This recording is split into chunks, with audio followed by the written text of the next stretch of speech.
Estamos escuchando la hora samaritana con Ayán y Sergio. Hola, muy buenos días nuevamente. Estamos aquí en la hora samaritana. Muy buenos días, Sergio. Muy buenos días, gente. Buenos días, Adrián. Buenos días a todos los que nos escuchan. Es un gusto estar nuevamente para trasladar nuestra fe, nuestros puntos de vista también. Así que como todos los domingos, con mucha fe, con mucha alegría. Y tenemos una hora para nosotros, para hablar de Dios sin que a nadie le caiga pesado, viste que estábamos hablando que siempre dicen que de fútbol y de religión no se habla. Bueno, yo siempre digo que no se discute, pero sí se habla. Y bueno, esta es una hora para hablar exclusivamente de eso, así que me encanta. Bueno, pero se supone que el que prende esta radio y escucha es porque realmente le interesan los temas relacionados con Dios directamente. Y bueno, en alguna manera también les gusta la forma que encaramos los temas, con todos los errores que uno puede tener. Sí. Por eso sí, le pedimos que nos avisen, ¿no? Que nos avisen si piensan diferente, o en la página de Facebook, de YouTube, a la radio. Pero lo digo, una realidad triste lo que dije, que haya gente que se incomode, que no le guste hablar, o que se oponga a que uno hable de Dios, o de Jesús, o de la Virgen. Bueno, estamos en tiempos difíciles, ¿no? Siempre lo decimos, estamos en tiempos de mucha marginación de Dios, o sea, el hombre en sí lo margina, lo pone en segundo plano, tercer plano. Entonces siempre molesta cuando se habla de Dios.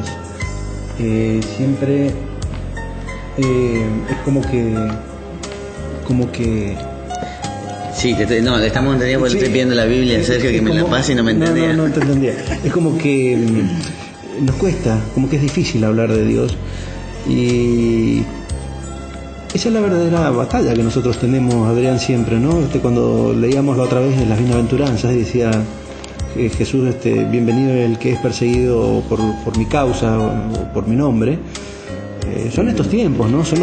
En realidad son todos los tiempos, ¿eh? Es la vida de cada uno que puede salir sacando pecho, como decimos nosotros, hablando de Dios, o bien puede meterse en un cascarón de huevo y no hacerlo, tener vergüenza o lo que sea. Pasa que, como dirían muchos jóvenes, no está de moda Dios, ¿no? Lastimosamente, porque Dios va más allá de eso, es nuestra salvación, es nuestra última esperanza. Sí, pero ¿sabes lo que me preocupa? Que también estábamos hablando antes del aire, la cantidad de católicos que se profesan practicantes católicos y no conocen la doctrina. Por el otro día, en una discusión de mesa, charla de mesa, decían que la iglesia no había sido fundada por hombres, un católico practicante, ¿entendés? O sea, esas son las cosas que nosotros tenemos que empezar a tratar de cambiar. Lo fundamental, ¿no? O sea, porque estamos hablando ya desde el elemento fundacional, o sea, hay una ignorancia desde cero. Podremos discutir si la hostia se la tiene que morder o no se la tiene que morder, que a muchos les asusta, muchos creen que es una barbaridad, pero es discutible. Ahora, decir que la iglesia ha sido fundada por hombres es totalmente cierto. Sí, el primer papa es un hombre, pero la iglesia, lo primero que se estudia en catecismo es quién es la cabeza de la iglesia, ¿no? Que es Cristo mismo. ¿Ah? El cuerpo somos nosotros, es decir, Dios es el fundador de la iglesia, Dios es el que designa. Primero nos da en el Viejo Testamento los profetas, los 10 mandamientos, nos da los distintos mensajes, milagros, etcétera, etcétera, que se van produciendo, no sé, el libro que uno toque, Josué, David, Moisés, y después con el Nuevo Testamento y la aparición del mismo Dios hecho hombre, nos termina de concretar ese acto fundacional a través de Jesús, del mismo Dios. Es una cuestión básica, ¿no? Me llama la atención lo que vos decís, porque me preocupa, digamos. Sí. Bueno, Sergio, estamos hoy en el tercer domingo de Adviento, que ya veníamos hablando de este Adviento, esta espera en la venida del Señor, que ya hablamos en el programa anterior. Y la liturgia de este tercer domingo habla sobre todo de la alegría por la llegada de la época mesiánica. Sí. Es una invitación para que nadie se desespere de su situación, por más difícil que sea, y sino que la salvación ya fue hecha por Jesús. Ahora solo hay que aceptar esa salvación y entregarse, digamos. Viste que en la semana también Jesús hablaba en las lecturas que dejemos sobre él nuestras angustias, que su yugo es liviano, que su carga es liviana, y también el Salmo, que creo que era el Salmo 21, hablaba de que Dios perdona todo, que hay que confiar nomás en esa misericordia. Y Isaías, en su poema de hoy, nos ofrece una imagen del desierto donde florece el pueblo y canta y salta de júbilo a contemplar la gloria del Señor. O sea, eso es lo que nosotros tenemos que tener en cuenta las lecturas del día para saber cuál es su mensaje, estar atento. Eso es lo que también tenemos que aprender el católico, a conocer las doctrinas y a conocer las lecturas en la época del año, y entonces uno va siguiendo al sacerdote. Por mucha gente le dice que por ahí se aburre en la misa o que no entiende, pero porque no está embebido en la doctrina. O sea, si hoy sabemos que este es el tercer domingo de Adviento, vamos con el corazón preparado para abrir a esas lecturas que nos va a leer. Entonces hay que estar atento a eso. Claro. Claro, muchos lo toman como una formalidad, ¿no? Está muy relacionado con la anécdota que vos contabas recién. Somos católicos de nombre, pero cuando entramos a la misa, está bien que es muy formal la misa, que es un ritual para llegar al momento más excelso, que es la Eucaristía. Pero es tan rica las lecturas que desde la bendición inicial, desde que, ¿te acuerdas cuando hablábamos de las partes de la misa, ¿no? Uh-huh. Del arrepentimiento de los pecados veniales para poder comulgar. Son cosas tan importantes, donde uno en ese momento hace un razonamiento de lo que hizo mal en la semana y pide perdón a Dios y puede comulgar. Y después de escuchar las lecturas de introducción a la misa que nos van a dar, después le van a dar al sacerdote el pie a la homilía, y uno tiene que seguir, porque esas tres lecturas están relacionadas, no son lecturas inconexas. Los salmos, inclusive toda la liturgia está relacionada, porque si uno ve, viste que muchas veces también uno dice, pero claro, ¿por qué el sacerdote lee si siempre repite lo mismo? Si uno escucha, no repite siempre lo mismo. No. Y la mayor de las veces que hay cosas que sí repiten, ellos tienen la obligación de leer para que no se vaya mezclando y no se vaya alterando la liturgia con el pasar de los años, porque hoy yo cambio una palabra y cambio el significado de la frase. Entonces, si ellos lo tienen que leer lo que está escrito, para que siempre se lea lo mismo en la continuidad del tiempo, para que no se cambie ninguna palabra. Porque vos fíjate, por ejemplo, cómo muchas veces se cambian palabras que son muy importantes en la Biblia, que creo que lo hablamos la semana pasada, que era el milagro de Cafarnaúm. No sé si lo hablamos en la radio o con quién yo lo hablé, que es el primer milagro de Jesús, cuando Jesús le dice a María que tengo que ver, hablamos en el programa, que dice que tengo ya yo que ver contigo.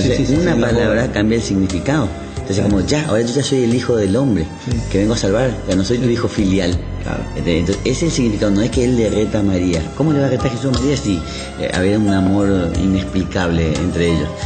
Entonces, por eso también los sacerdotes leen la liturgia, pero si uno presta atención es diferente, no es siempre la misma, pero tiene pequeños cambios de día. Claro, estar atentos, y después que exista una buena explicación, por supuesto, de parte del sacerdote de las tres lecturas. Bueno, pero nosotros tenemos que estar atentos porque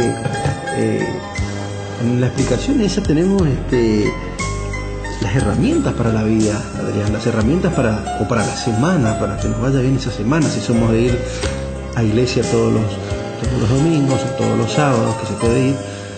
Entonces vamos incorporando y vamos aprendiendo de a poco a escuchar las palabras.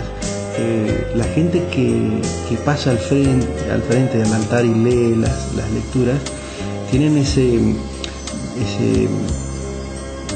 don, esa gracia de poder estar leyendo y entendiendo, por supuesto, en el mismo momento, y quedar enganchados después en la homilía del Padre. Lo digo porque me ha tocado muy poquitas veces pero es como que uno se abraza más a lo que va a decir después el sacerdote. Y se abraza más el sentido de esa misa, ¿no? Que no está puesta por casualidad. Si bien es cierto que por ahí es muy repetitiva en algunas cosas, pero tiene que ser así. Bueno, pero rituales, sí. La iglesia también tiene sus rituales, ¿no? Tienen un sentido, del llamamiento a Dios, de la adoración a Dios, de la presencia de Dios en la misa, de la presencia de nosotros mismos, con una conducta sumisa y hasta pidiendo perdón por muchas cosas que se hacen. O sea, la misa es mucho más de lo que nosotros creemos. Eso te iba a decir, pero ¿sabes qué? Te iba a complicar esa respuesta que tenés con algo. Te lo voy a dejar para otro bloque, vamos a un temita musical y después seguimos hablando un poquito de la misa, pero después vamos a volver al tema que nos compete hoy, ¿sí? Cristo es mi prometido, Él es toda mi vida, enamora mis ojos al contemplar su faz. Él recubrió de estrellas mi manto de doncella y fulgura en mi dedo su anillo nupcial. Yo soy la prometida del Señor de los cielos, de aquel a quien los ángeles por siempre servirán. Una virgen por madre escogió aquí en la tierra, su Padre es el Dios vivo que no tiene final. Estamos escuchando la hora samaritana con Ayan y Sergio. Bueno, seguimos con la hora samaritana. Estábamos hablando del Adviento, pero estábamos hablando en el bloque anterior, para lo que pusieron en la radio ahora, con respecto al valor de la misa.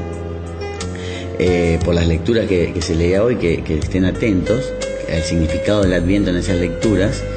Y lo que te decía, que uno el que va a misa también tiene que conocer o creer en el valor sobrenatural de la misa, independientemente de todo el ritual, como vos decías.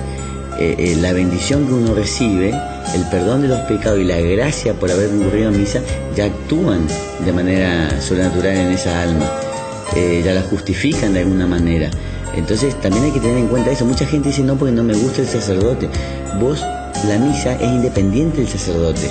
El sacerdote puede ser, si vos querés decirlo, un mal sacerdote, que la misa siempre va a tener su valor sobrenatural igual que en la confesión. A vos te puede confesar un sacerdote pecador, pero no te está confesando él, te está confesando Jesús. Entonces el valor del perdón y el sacramento sirve igual.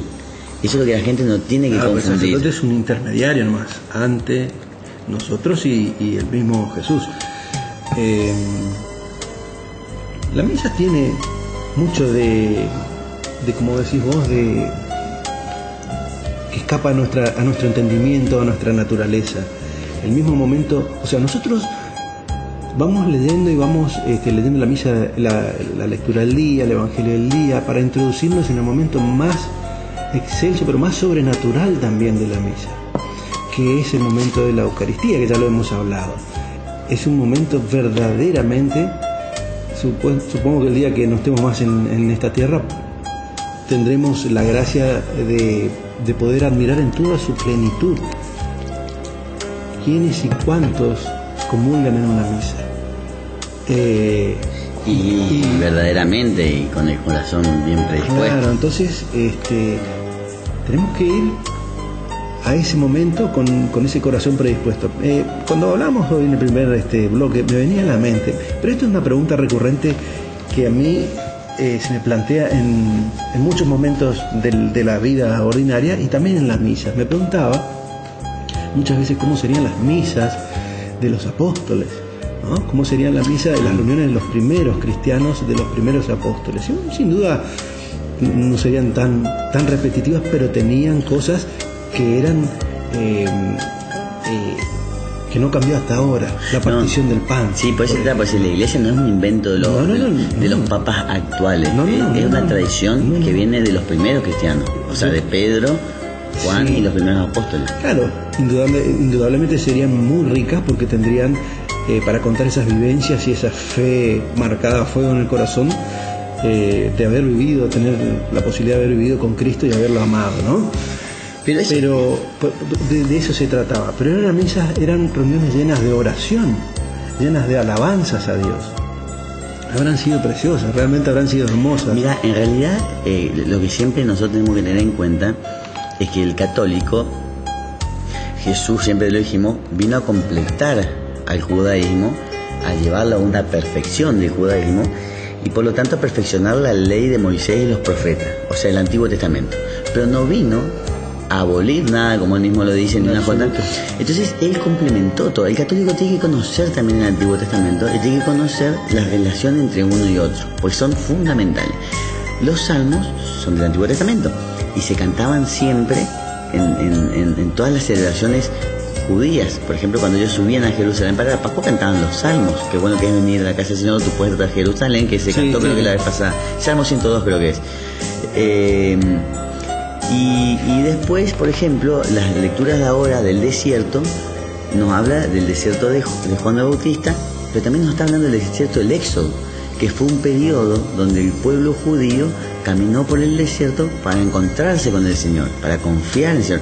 Fue un momento donde tuvieron muchas dudas, tuvieron rebeldía, pero los que terminaron confiando terminaron llegando y se cumplió la promesa de Dios de darle la tierra prometida.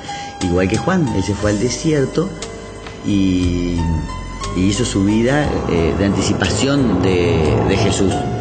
Pero ¿qué pasó? Juan también, o sea, lo que podemos permitirnos también dudar, porque Juan el Bautista en un momento dice que le mandó a su discípulo a decir, ¿eres tú o tengo que esperar a otro?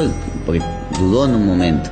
Pero Jesús le dijo que vea lo que está pasando. Los ciegos ven, los cojos caminan, los desnudos están vestidos. O sea, me refiero a que eso es lo que tenemos que ver nosotros y buscar nosotros.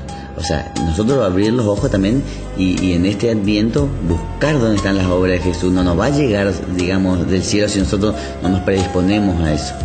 O sea, pues nosotros nos podemos revelar también. Claro que sí, claro. Lindo lo que dijiste recién, tenemos que buscar,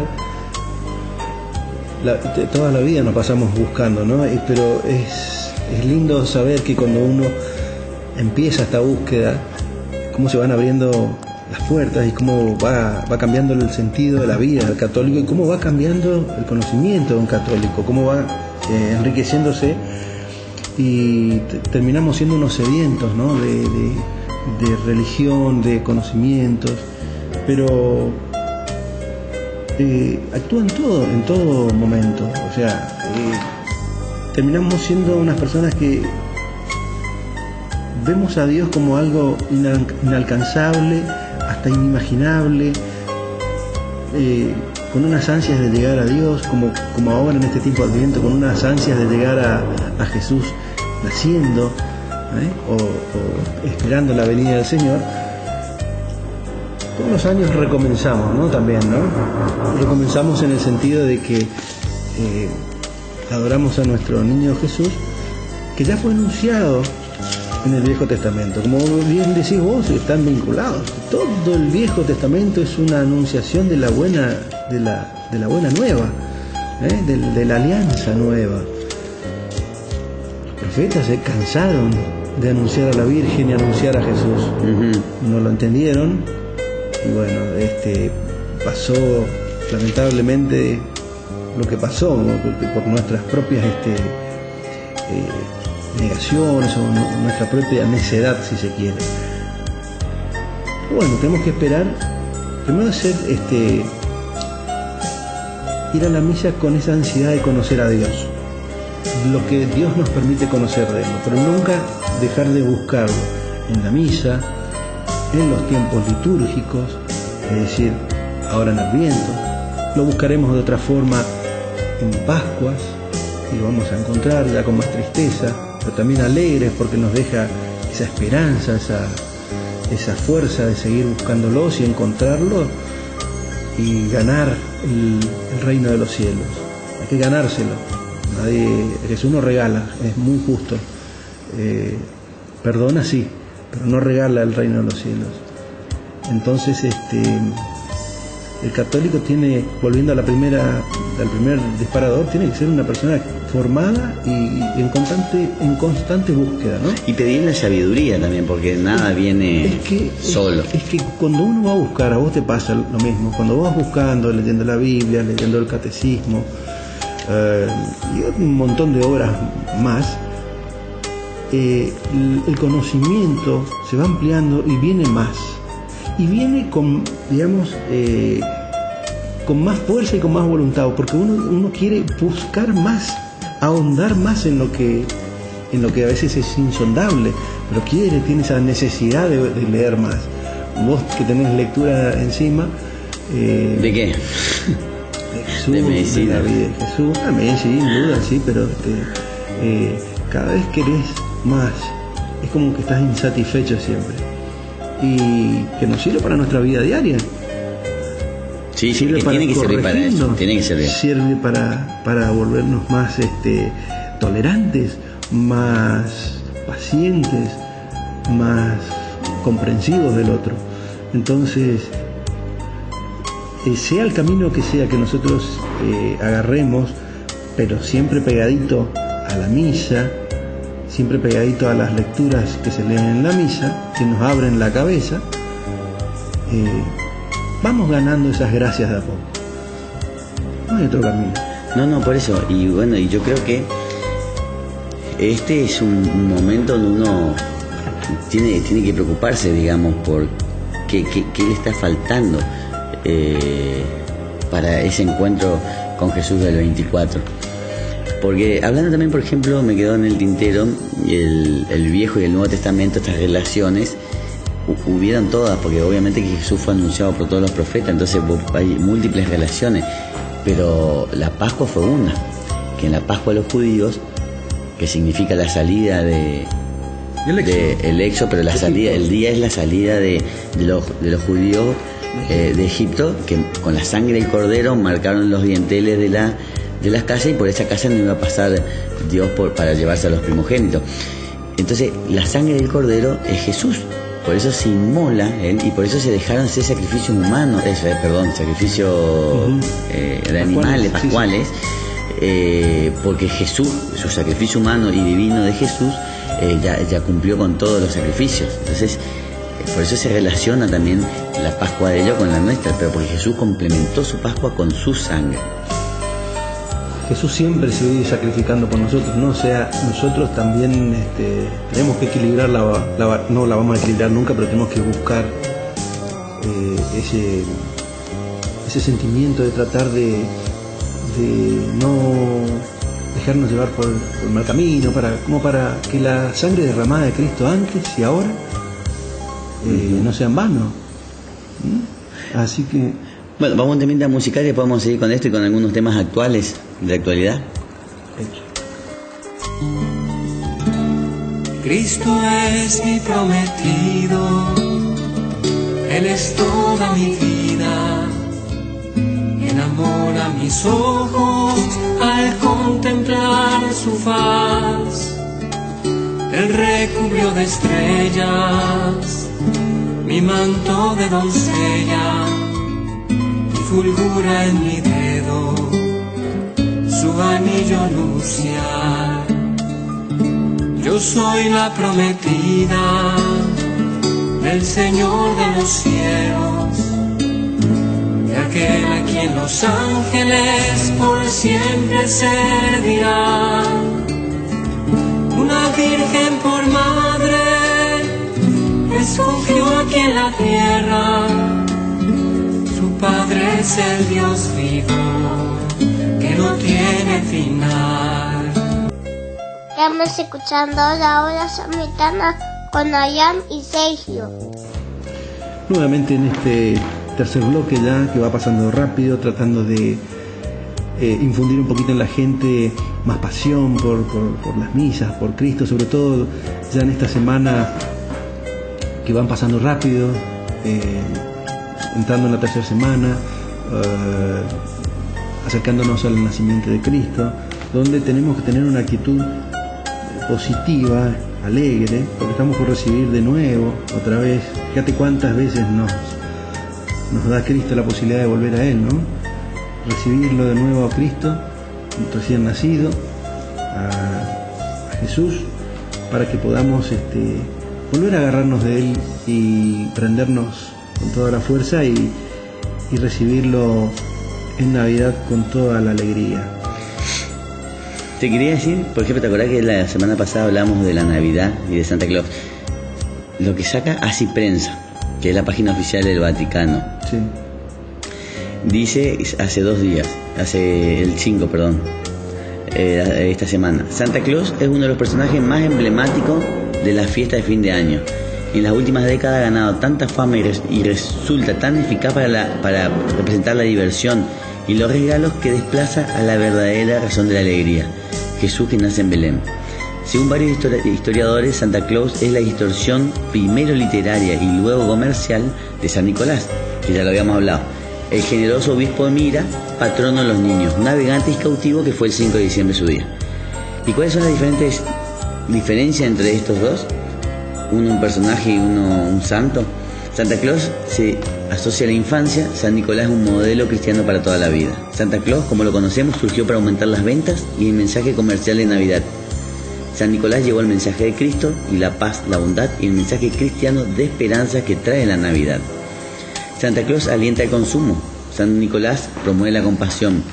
Santa Claus aparece cada año para ser visto por un periodo corto de tiempo. San Nicolás es parte de la comunión de los santos y nos acompaña por la oración y su testimonio. Santa Claus vuela a través de los aires del Polo Norte. San Nicolás caminó por la tierra preocupándose y atendiendo a los más necesitados. Santa Claus para algunos sustituye al niño de Belén. San Nicolás a todos nos señala y conduce al niño de Belén. Bueno, y después viene la historia de Santa Claus, que no, ya habíamos hablado, pero bueno, tenemos que tratar de lograr la comparación es como hacer la comparación entre el beato cura brochero y yo. Estás muy distante. Un poquito menos la distancia, pero... No. Yo sé que tengo muchos errores también, pero bueno, uno siempre está tratando de enderezarse, ¿no? Pero con o sea, lo lindo de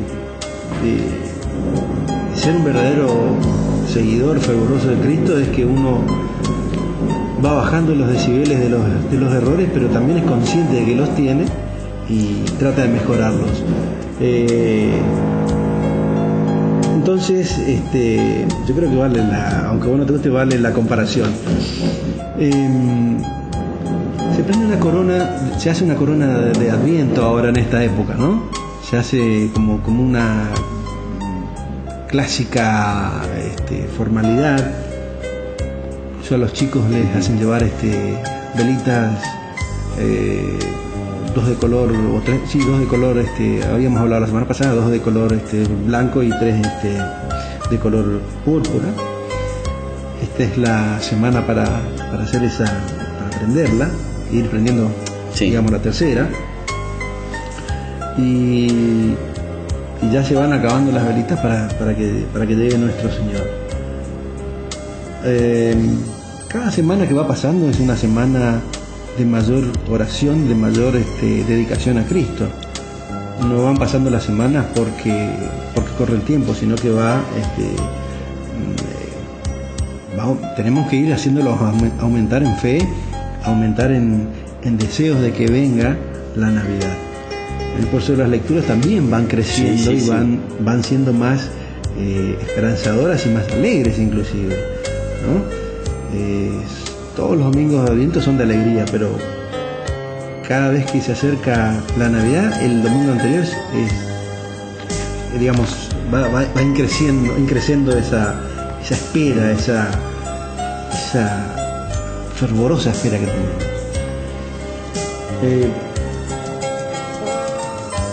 Por otro lado, no sé si vos tenés que decir algo porque yo... No, estabas bien con el tema de las velas y la corona de viento que habíamos explicado igual la semana pasada. Me un ruidito nomás que había por ahí. Nuestro vecino. Sí. Bueno, El tema es que son semanas muy importantes, ¿no? Y tenemos que ir celebrándolas.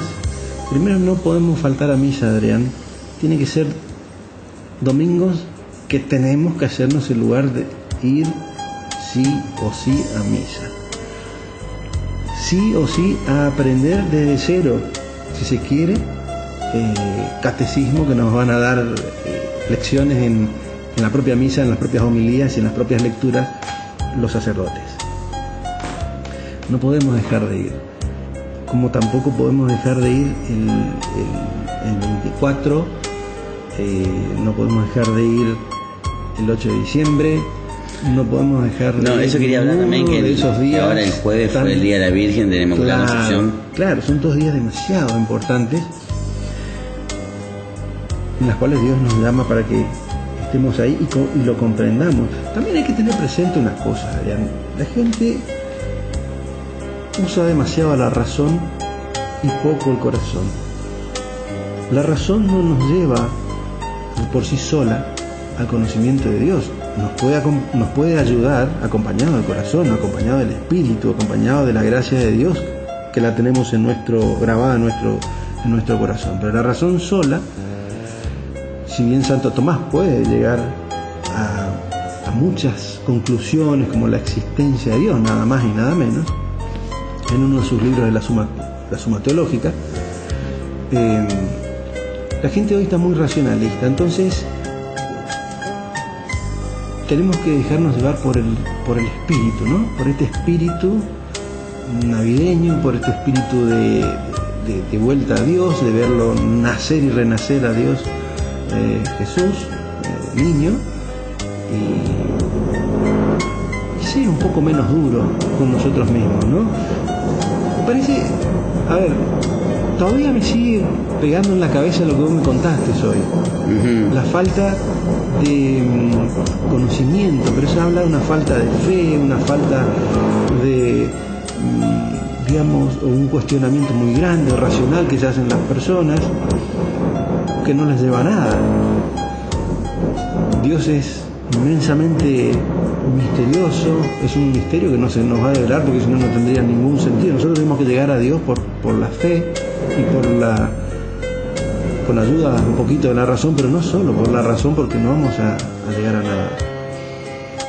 Y tenemos que entender eso, tenemos que entender y tenemos que ir con ese ánimo a nuestras misas, y si no, a ir a catequesis familiar también nos ayuda mucho, nos ayuda en nuestra vida diaria, con el acompañamiento de Dios en todos los momentos de nuestra vida, y vamos a aprender realmente religión desde cero, desde base, y vamos a poder entender más los tiempos, las misas, el tiempo de Adviento. Es muy difícil explicar lo importante que es este tiempo. Es muy difícil porque es mucha emoción, es mucho espíritu, es mucho anhelo que se tiene, ¿no? Sí, y a medida que uno va no relacionado a Papá Noel, relacionado a Jesús. Lo que pasa es que también a medida que uno va formándose, interiorizándose o necesitando más, como vos hablabas al principio del programa, uno lo va entendiendo más.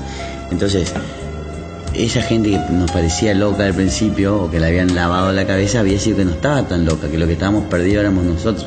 Sin duda, sí. Lo que estábamos perdidos en el desierto éramos nosotros. Entonces claro, hay que volver a encarrilarse en el desierto. Hay que volver a buscar la nube de humo que te guía, claro, en la carpa del encuentro. Claro, o sea, siempre vamos a tener una guía. La primera guía es la misa. Ahí es donde verdaderamente conocemos a Dios. Como decimos muchas veces, si en el momento de comulgar pensamos con el corazón ¿qué estamos recibiendo? Se nos tienen que caer las lágrimas, tenemos que caer de rodillas al suelo. Si realmente entendemos que estamos recibiendo el cuerpo y la sangre de Cristo, tendría que ser otra cosa nuestra misa, tendría que ser una misa más emotiva, más linda, ¿no? Otra vez me preguntaba dónde estaban, ¿por qué no nos arrodillamos cuando recibimos la comunión? ¿por qué no? Antes había que ahora en la iglesia catedral lo vemos a la izquierda, que está siempre frente al sagrario, al sacratísimo, Sí. Ese banquito que es para arrodillarse, Sí. y para rezar. También se usaba para la comunión, porque la comunión era de rodillas. Así tiene que ser, nuestra vida tiene que ser todo este tiempo esperando de rodillas a Dios, al nacimiento, que también es el nacimiento de nuestra fe, un volver a nacer. Y entender esa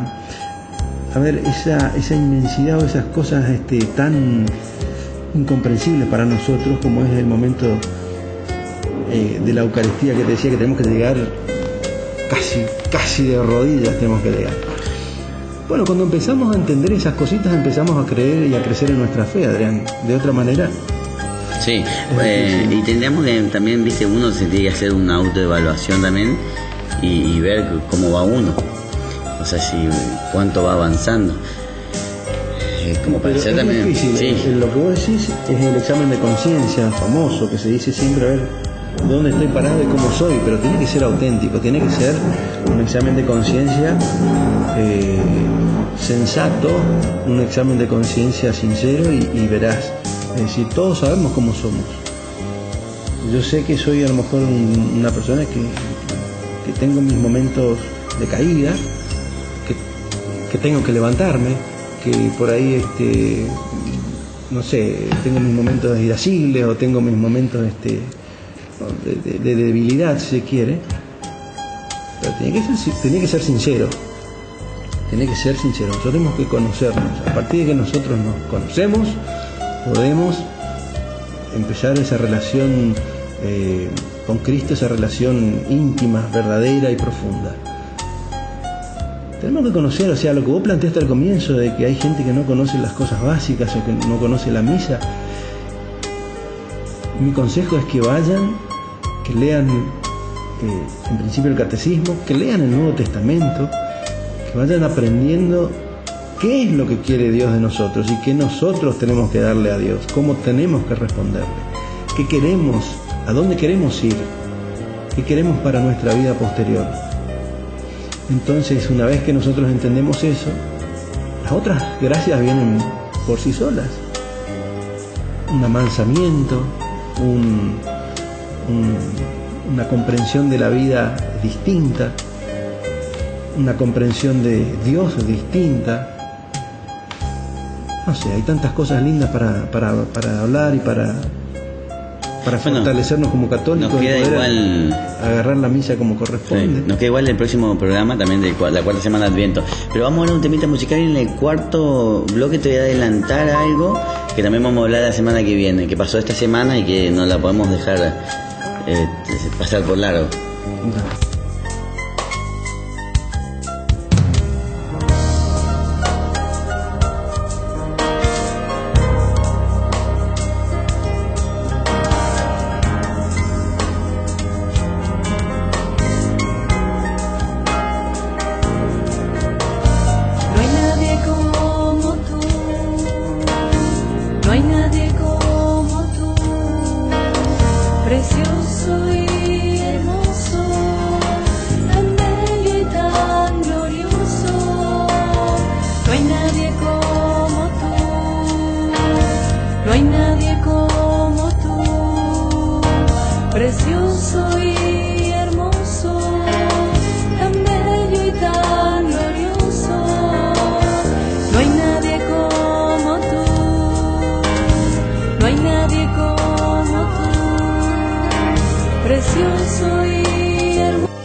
Estamos escuchando la hora samaritana con Ayán y Sergio. Bueno, seguimos con el cuarto bloque. Sergio, lo que te quería decir es que, bueno, de ecumenismo ya hablamos, vamos a dejar para la cuarta semana, la semana que viene, con las lecturas. Esta semana hubo un viaje del Papa, el 31 de octubre, en realidad fue hace un mes por ahí, pero no lo hablamos, ¿viste? También está saliendo ahora en Así Prensa, en las páginas de estos días. que fue la visita del Papa Francisco a Suecia, y dice, reivindica a Lutero, entre comillas, el peor de los herejes. No sale en un diario, no sale en Así Prensa. Ahora vamos a ver lo que dice Así Prensa. Y bueno, y fue la visita del Papa Francisco a Suecia por el 500 aniversario de la Reforma Protestante, que fue la reforma que, bueno, que separó a la Iglesia en 1517, el 31 de octubre de 1517, por Martín Lutero, que era un obispo en ese momento, que no estaba de acuerdo con algunas cosas de la Iglesia, que eso también queremos hablar en algún momento, y me parece que si el programa que viene después de la cuarta semana del Adviento nos da para hablar del cisma católico. Sí, y del ecumenismo y todo lo que eso acarrea. Ya la Iglesia se había dividido en el año 1000 entre protestantes y católicos, y es en el 1054, y ortodoxos, perdón, católicos y ortodoxos. Y después con Lutero se terminó de fraccionar en otro pedazo más, que fueron los protestantes y los católicos. Pero bueno, hay que entender bien, investigar también esto.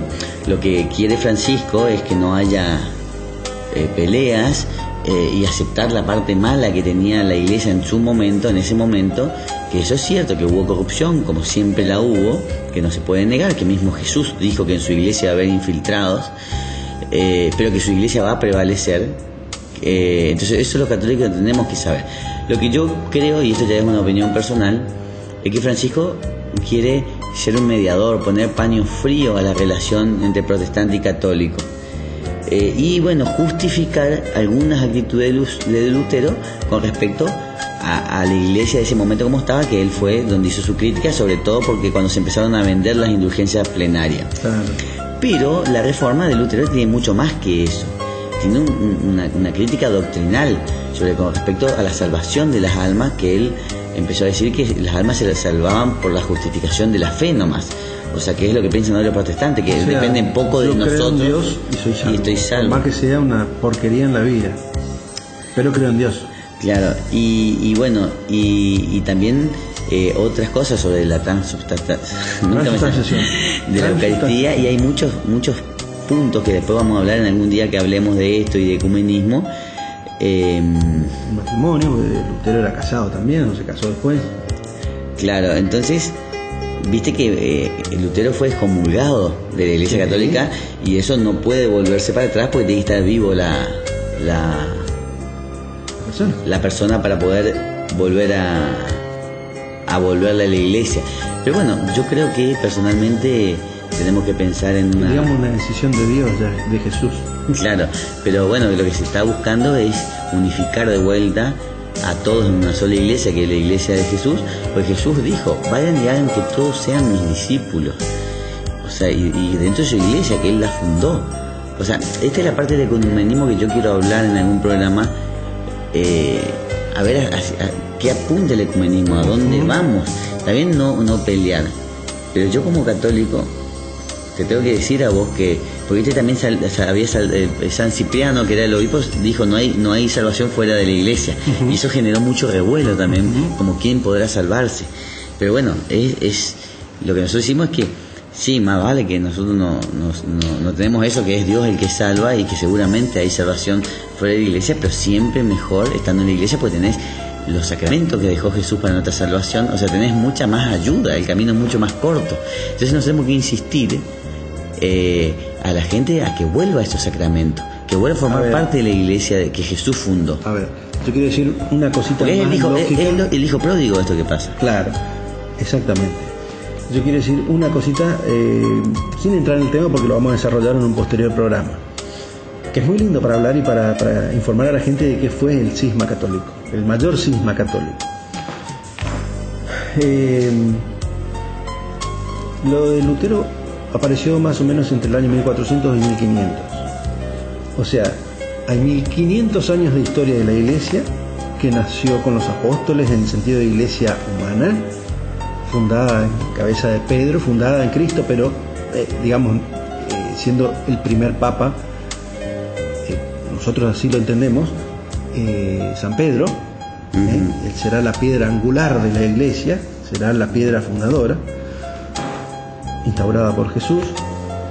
Entonces 1500 años, y bueno, 1500 años de recorrido, de enseñanzas, de sacramentos, no puede ser tumbado por una persona, donde encima fueron muy cuestionadas, muy criticadas en cuanto a su nivel de reforma. Aparte, antes que la obediencia dentro de la iglesia A eso voy. es algo fundamental, y Jesús fue obediente hasta la muerte. Exactamente.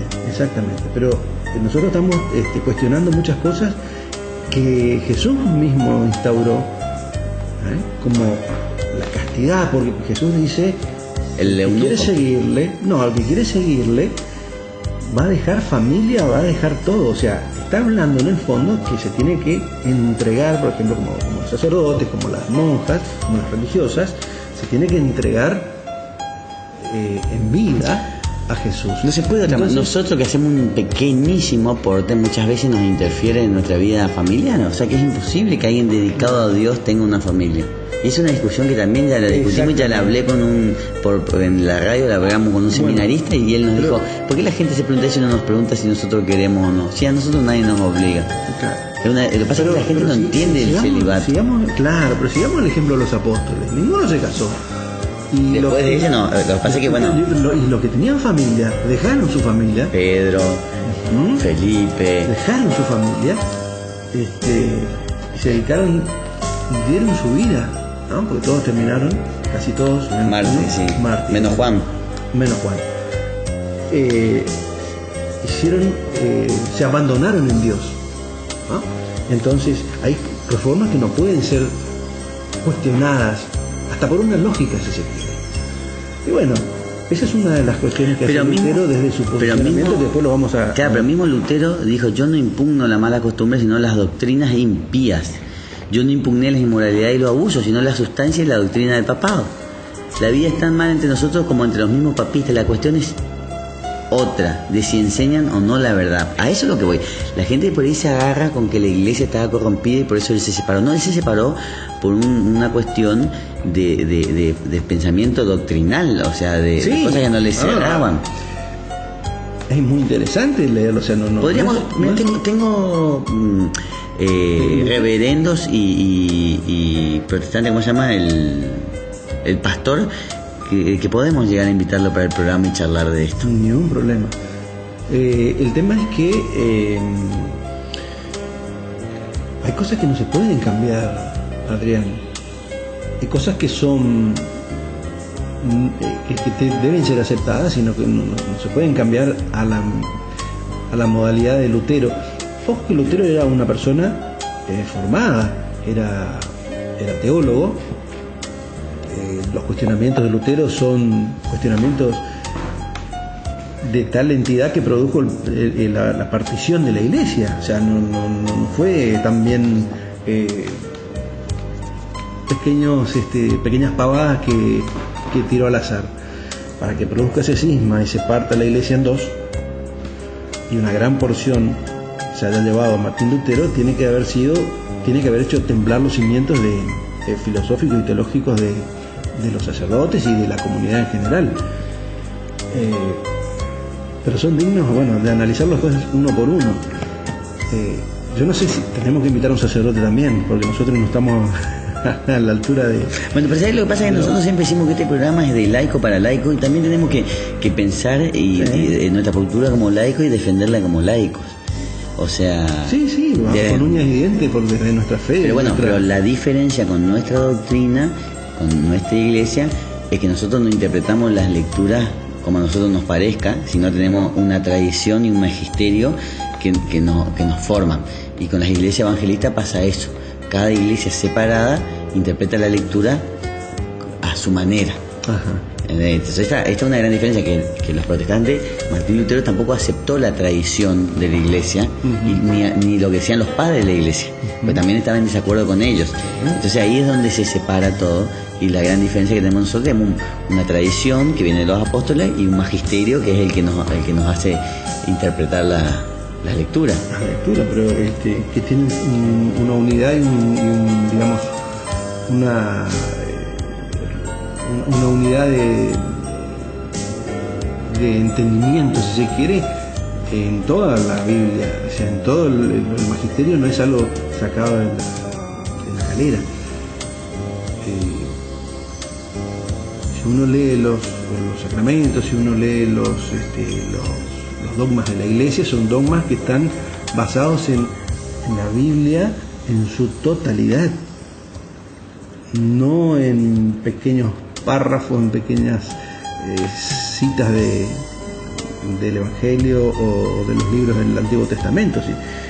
Eso es lo que tiene digamos, la teología católica, ¿no es cierto? Se hace un estudio que a veces lleva cientos de años, pero es profundo, y cuando sale una cuestión de dogma de la Iglesia, lo sale estudiado en la Biblia en su integridad. Pero mirá lo que dice, por ejemplo, en algunos escritos Martín Lutero. Los santos padres, los doctores, los concilios, la misma Virgen María y San José y todos los santos juntos pueden equivocarse. Estoy cierto de que mis dogmas los he recibido del cielo, mis dogmas permanecerán y el Papa sucumbirá. Claro. O sea, medio raro el pensamiento que tiene. Pero bueno, vamos a dejarlo esto para otro programa porque si no sobrepasa y ya estamos cortos de tiempo. Es lindo para hacerle un programa entero, capaz no lleve 2 programas, porque estamos hablando de algo que partió de la Iglesia, algo muy, muy profundo, ¿eh? Bueno, Y hoy tenemos más de 30.000 iglesias evangélicas, si no son más, de distintas congregaciones. Es muchísimo. bueno, vamos a hablar en otro programa porque se nos fue el tiempo. Bueno, Sergio, hasta la semana que viene. Gente, pues gracias por escucharnos. También esperamos sus opiniones y que tengan una buena semana, que cada vez más se acerca la Navidad. Hasta la semana que viene.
iglesia subió o si el cielo bajó. Si sé que está lleno de ángeles de Dios, porque el mismo Dios está aquí. Hay ángeles presentes en este lugar, en medio del pueblo y junto al altar, subiendo y bajando en todas las direcciones. No sé si la iglesia subió o si el cielo bajó.